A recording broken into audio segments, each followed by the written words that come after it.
Welcome back to The Explainer. Today we're unraveling a truly fascinating and honestly a deeply unsettling true crime puzzle. We're looking into the tragic case of the Amato family. So they lived in the quiet, backcountry beauty of Chuluota, Florida, which is literally worlds away from the nearby Orlando theme parks. From the outside, this was your picture-perfect American family, right? Margaret loved fostering rescue horses, Chad was this diehard Florida Gator fan, and their two sons, Cody and Grant, well, they were basically inseparable. They lifted weights, watched anime, and were even studying together to become nurse anesthetists. But all of that was violently shattered, leaving behind a puzzle that seemed at first glance almost impossible to solve. Okay, let's dive into this because this right here is the core question we have to unravel today. How in the world do you have a grisly triple homicide where the perpetrator seemingly just vanishes into thin air? I mean, when Seminole County deputies arrived at the Amato home for a routine well-being check, they walked into an absolutely devastating scene, but there was zero physical trace pointing directly to the killer. It's the kind of scenario that immediately tests the absolute limits of a criminal investigation and ultimately a courtroom prosecution. Section 1.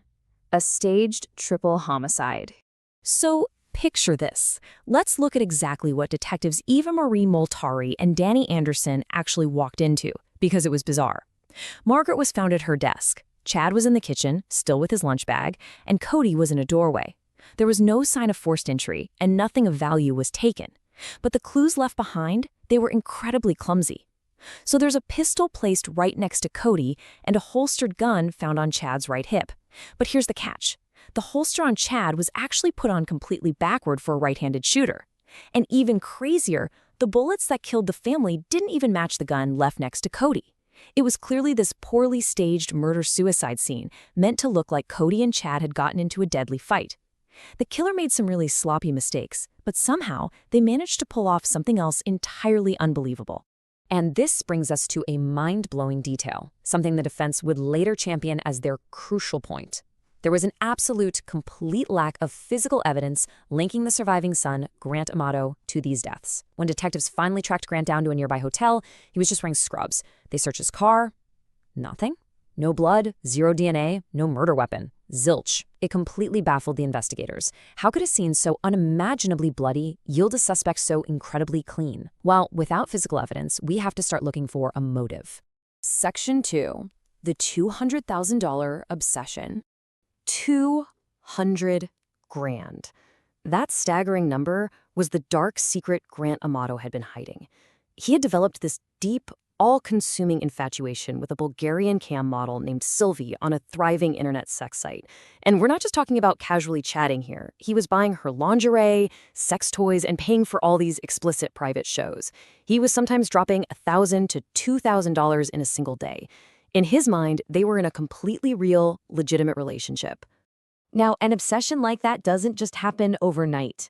Let's trace this incredibly rapid downward spiral. So it starts when Grant loses his hospital job after being accused of stealing medication.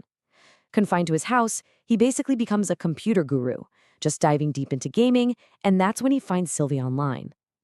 To fund this massive addiction, he starts stealing.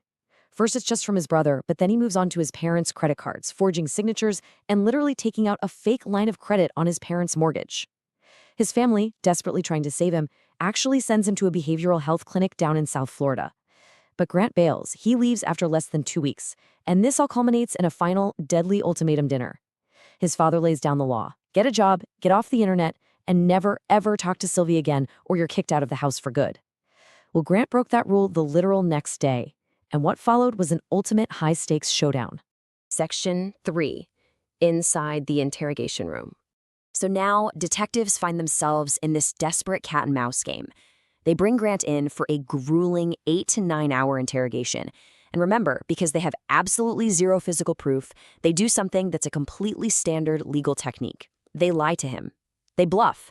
They tell Grant they have surveillance video showing no one else entering his house.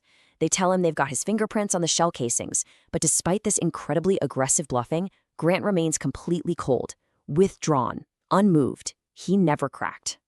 I mean, think about it for a second. If you were falsely accused of slaughtering your own family, wouldn't you be screaming your innocence from the rooftops? The prosecution later claimed that Grant's silence was what's known legally as a tacit admission. This is basically the act of failing to deny an accusation when any reasonable person naturally would. When pressed for hours on end, Grant's go-to response was just, "I don't know," or "There's nothing else I can say."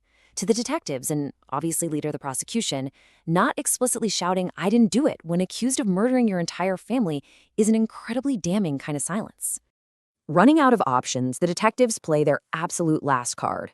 They bring in Grant's surviving older brother, Jason. Now, Jason had his own family out of town, he had a rock-solid alibi, and he was just completely heartbroken. He sits across from Grant and pleads for the truth. He says this exact quote, "I don't believe you. I need closure. I need to know what happened to my mother, my father, and my brother, Cody." It was this immensely emotional turning point. But even faced with his devastated, crying brother, Grant offers no confession. He showed literally no affect whatsoever. Section 4. The circumstantial case. Believe it or not, Grant actually walked out of that station a free man that day, so prosecutors had to build their case meticulously from the ground up.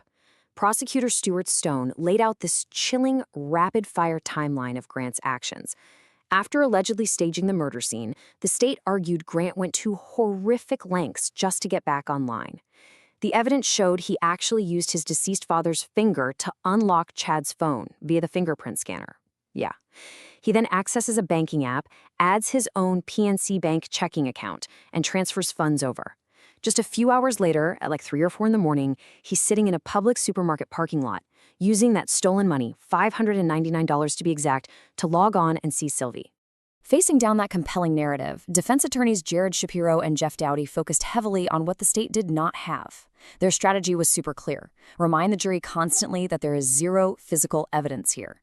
They pointed out the missing murder weapon, noting that Grant had actually just sold his guns to pay for Sylvie. They heavily emphasized Grant's close, loving relationship with his mom and brother. And, most controversially, they used questions submitted by the jury to suggest that maybe Jason, the surviving brother, hadn't been fully investigated as a person of interest, even though the police had entirely 100% ruled him out. But, trials are also largely about optics, and Grant's behavior in the courtroom was pretty startling. He was mostly stoic, but there were these two distinct moments that really stood out. First, when the gruesome crime scene photos of his family were shown, he cried, but the lead detective actually testified that this reaction seemed feigned or faked. Now compare that to when photos of the cam model Sylvie were projected in the courtroom. Observers noted he had this transfixed, absolute tunnel vision on her. Prosecutor Dominic Leo argued to the jury that he didn't even need to prove exactly why Grant would kill his family.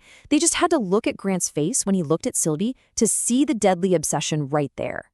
Ultimately, the jury just didn't buy the defense's theory of reasonable doubt. They handed down 3 guilty verdicts for first-degree premeditated murder. Section 5. Escaping death row. So now we're in the penalty phase, and the defense takes a massive, massive risk. The prosecution is pushing incredibly hard for the death penalty. They put Jason back on the stand to talk about the sheer agony of losing his entire family, noting it had been 208 days since he last heard his mother's voice. Then, defense attorney Jeffrey Luzel steps up and asks Jason one single question. Despite everything that's happened, do you love your brother Grant? And Jason's answer was a simple, incredibly powerful yes. That one word, showcasing a brother's enduring love despite unimaginable horror, seemed to be exactly the mitigating factor the defense needed. The jury unanimously voted to spare Grant the death penalty, and he was sentenced to life in prison without the possibility of parole. When he realized his life was saved, Grant showed absolutely zero emotion. No tears, no sigh of relief, nothing. And as for Sylvie over in Bulgaria, the defense actually tried to contact her, but she vanished into the digital ether the very second the money stopped flowing. Which leaves us with this final haunting question to think about. Could a digital obsession truly be powerful enough to make someone completely erase their real-world reality? A young man traded a picture-perfect, all-American life and a loving family for a digital fantasy on a screen. Thank you so much for joining me for this one, and I'll see you in the next explainer.